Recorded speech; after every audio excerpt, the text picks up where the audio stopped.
जब जल सींचू मूल तरु सखा पात्र आगा सात दीपन खंड में गुरु से बड़ा न को जो करता कर न सके गुरु करे सो राम कृष्ण ले केहू न बड़ा तीनहु तो गुरु की तीन लोक के उधनी गुरु आगे आदि गुरु मूर्ति गति चंद्रमा सेवक नयन चकोर आठ पहर निर खतरहूँ गुरु मूर्ति की ओर। आदरणीय संत समाज,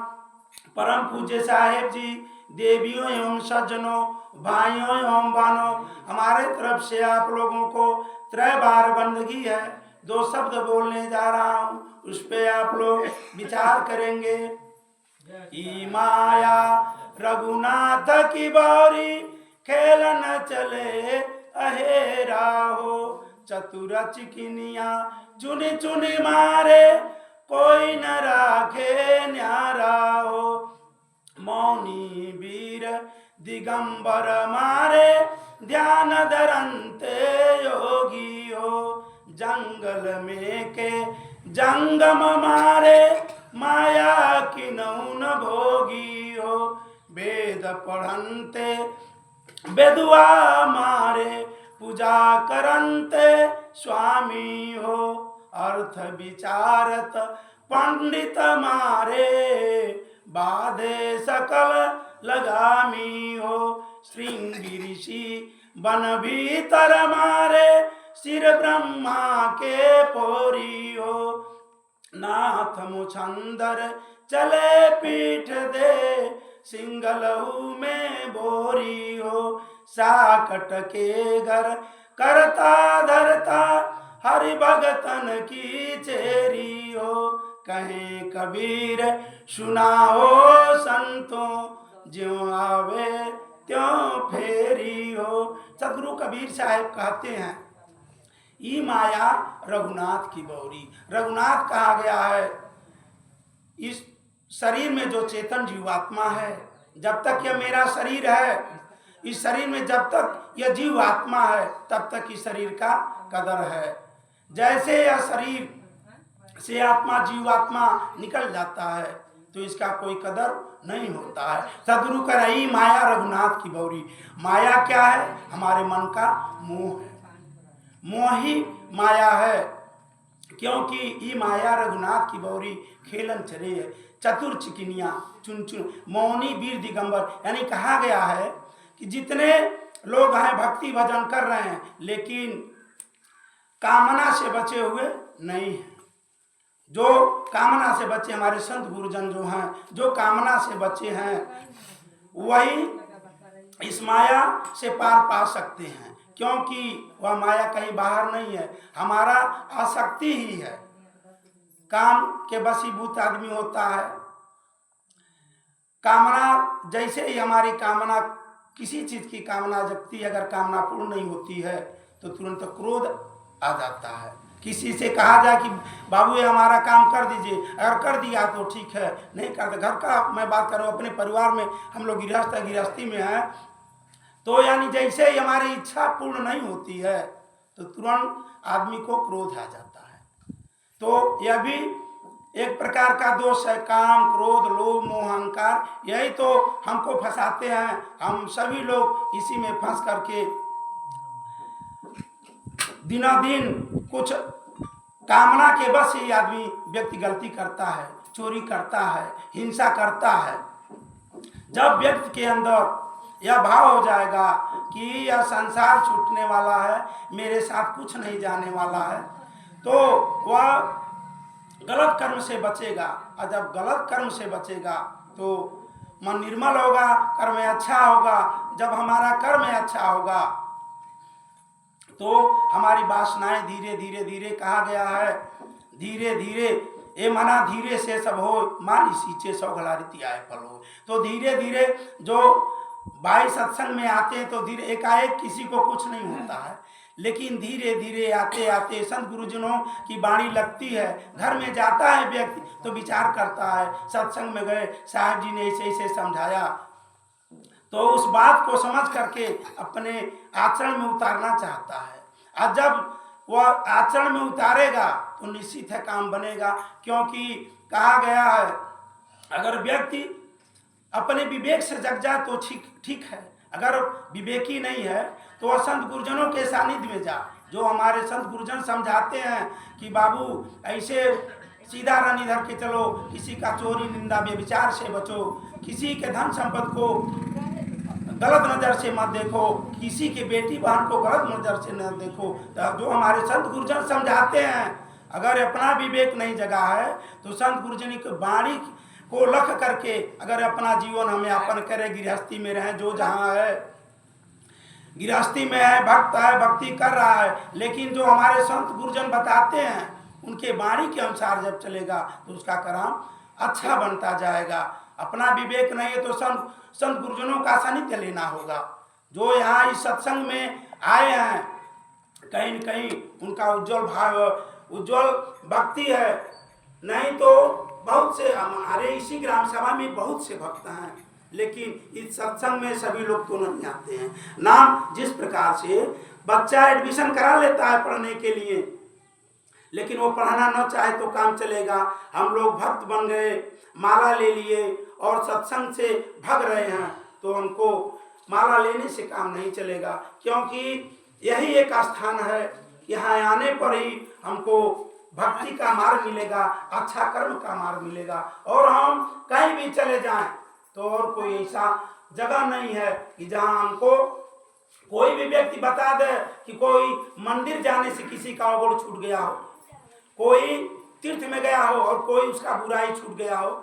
कोई बुराई कहीं भी छूट नहीं सकता है, किसी मंदिर में किसी कहीं स्थान पे चला जाए, एक ही स्थान है, सत्संग है। इसीलिए संत गुरुजन कहते हैं कि सत्संग की गंगा बहती है गुरुदेव तुम्हारे चरणों में। तो इन्हीं संत गुरुजनों के चरणों में जो आएगा उसी का अवगुण छूट सकता है, अन्यथा अवगुण छूटने वाला नहीं है। ई माया रघुनाथ की बौरी खेलन चली है राहो, चतुर चिकनिया चुन चुन मारे कोई न राखे न्यारा हो। मौनी वीर दिगंबर कहा जाता है कि कोई अपने साधना को मौन धारण कर लेता, बोलता नहीं है। कोई जंगल में एकदम दिगंबर की तरह रहता है, ध्यान करता है, लेकिन उसकी भी कहीं न कहीं कामनाएं हैं। जब तक ले कामनाएं नहीं छूटेंगी तब तक हमारे अंदर जो मोह है वही आसक्ति हमारा काल है, अलग से कोई काल नहीं है, आसक्ति ही काल है। और जब व्यक्ति आसक्त होता है तो वह गलत कर्म में फंसता है, और जब आसक्ति छूटती है मन निर्मल होता है। कहा गया है कबीरा मन निर्मल भया जैसे गंगा नीर, पीछे पीछे हरि फिरे कहत कबीर कबीर।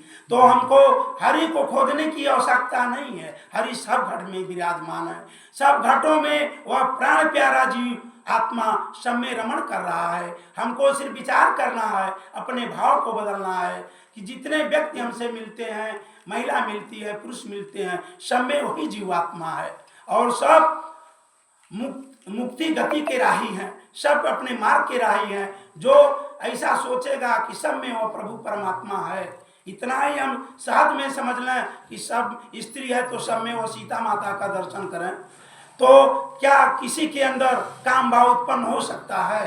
कभी नहीं हो सकता है। हमारे भाव को बदलना होगा। अगर जब भाव बदल जाएगा तो वह शरीर नहीं दिखाई देगा, उसमें आत्मा का दर्शन होगा और एक सरीखा होगा। यह नहीं लगेगा कि यह स्त्री का शरीर है, यह पुरुष का शरीर है। यह भौतिक कारणों से थोड़ा सा लिंग भेद परिवर्तन है, लेकिन देखा जाता है कितना हो दिव्य सुंदर स्त्री हो, लेकिन एक स्त्री पर मोहित नहीं होती है। पुरुष कितना हो सुंदर हो, लेकिन एक पुरुष पर मोहित नहीं होता है। यहाँ विपरीत दशा है, लेकिन यह दशा सुधारने का स्थान सिर्फ यह सत्संग है। हमारे संत गुरुजन हैं, जो संत गुरुजनों के वाणी पर चलेगा और उनके सानिध्य में रहेगा तो जीवन एकदम निर्मल बन जाएगा। जब निर्मल बन जाएगा तो फिर कुछ खोजने की आवश्यकता नहीं है। इसी जीवन में रहते रहते गृहस्थी के हर कर्मों को करते हुए आसक्ति रहित आदमी बन जाएगा। धीरे धीरे जो हमारी पहले के अपेक्षा हम लोगों के अंदर बहुत आसक्ति थी, इन्हीं संत गुरुजनों के कारण, इन्हीं संत गुरुजनों की कृपा के कारण अब कुछ आसक्ति घट रही है। वेदांत तो नहीं है, लेकिन पहले के अपेक्षा रहने में सुधार है। तो हम लोगों को सदगुरु कांटा दे रहे हैं कि तुम अपने आप के अंदर से देखो कि पहले जैसे थे उसमें कोई पहले एक व्यक्ति कोई शब्द कह देता था तो क्रोध आ जाता था, उस पर विचार नहीं होता है। और अब ऐसा होता कि कोई पूछा क्या हुआ, कह लेने दीजिए, उनका मन सा है। यही सोचना चाहिए कि व्यक्ति हम दूसरे को अपना सुख दे दिए हैं कि कोई आए हमको चार गाली दे दे तो हम क्रोधित हो जाए। अपना सुख हमारे पास है, सबका सुख अपने पास है। अगर यह कब होगा, जब हम विचार करेंगे कि जो भी कुछ है हमको आके कोई चार गाली दे दे हम बर्दाश्त कर लें। जिस प्रकार से कोई वस्तु किसी को देता है, भैया ले लो, और उस वस्तु को वो न ले तो वस्तु किसके पास होगा। तो ऐसे हम विचार करके अपने जीवन का निर्वाह करें तो काम बनेगा। क्योंकि आगे सदगुरु कह रहे माया रघुनाथ की बौरी खेलम चली है हीरा हो, चतुर चिकनिया चुन चुन मारे कोई ने राखे न्यारा। मौनी वीर दिगंबर मारे, दिगंबर माने जैन संप्रदाय से आता जो नंगे रहते हैं, लेकिन मौनी वीर दिगंबर मारे ध्यान धरनते जोगी हो। जंगल में के जंगम मारे माया किन्हों भोगी हो। या माया जिस प्रकार से हम लोग गृहस्थी में है तो बहुत सा साधन जुटाते हैं, साधन को जुटाते जुटाते सोचते हैं कि घर बनवाना है और सब लगवाना है, और ये पता नहीं है कि आज मेरी गाड़ी है या जो इसमें है कल रहेगा कि नहीं रहेगा। तो माया का उपभोग हम नहीं कर पाते हैं। माया ही हम हमारा उपभोग करके हम हमारे जीवन लीला को समाप्त कर देती है। ये जीवन हमको मिला है भक्ति भजन करके आत्म कल्याण के लिए, लेकिन हम लोग भक्ति भजन न करके अपने आत्म कल्याण का काम न करके इस भोग के दिश में चले जाते हैं, भोग भूखा में चले जाते हैं। जिस प्रकार से कहा जाता है पशु प्राणियों के अंदर एक गुण है, सिर्फ भोग की भूमिका है, लेकिन मानव जीवन है यह तीन तल पे है। शरीर का तल है, मन का तल है, आत्मा का तल है। जो व्यक्ति सत्संग भजन नहीं करता है वह पशु प्राणियों के ही समान सिर्फ शरीर तल पे ही जीवन जीते हुए इस धराधाम से चला जाता है। लेकिन जो भक्ति भजन करता है वह मन के तल पे जीता है। मन में विचार होता है कि मैंने किसी को निंदा किया, गाली दिया। दिन भर हम लोग कोई कर्म कर रहे हैं तो शाम को निगरानी करते हैं कि दिन भर में हमसे कहाँ कहाँ चूक हुआ। तो मन में कहता है कि मैंने ऐसा गलती किया, उनको बोल दिया, चाहे कुछ कह दिया, मुझको मिला क्या इससे। जब डेली हम निर्वाह करेंगे तब समझेंगे। डेली जब बिस्तरा पर जाएंगे सोते वक्त तो दिन भर का हम लोगों को सबको चाहिए कि दिन भर का लेखा जोखा हमको लेना चाहिए कि आज मैं दिन भर में क्या क्या किया।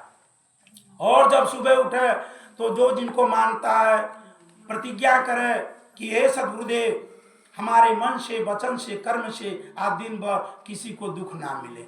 इस प्रकार से अपना जीवन जीने का जब हम काम करेंगे तो हमारा मन निर्मल होगा। समय का अभाव मैं समझ रहा हूँ, मैं इसलिए ज़्यादा ना कहते हुए अपने वाणी को यही विराम दूंगा। जो मेरे वाणी से आप लोगों को कष्ट लगा हो उसके लिए मैं क्षमा प्रार्थी हो, और जो अच्छा लगा हो उसको अपने आचरण में उतारने का काम करिएगा। बोलिए सदगुरु कबीर साहेब की, सदगुरु कबीर साहेब की, ब्रह्मचारी साहेब की, इस स्थान की जय।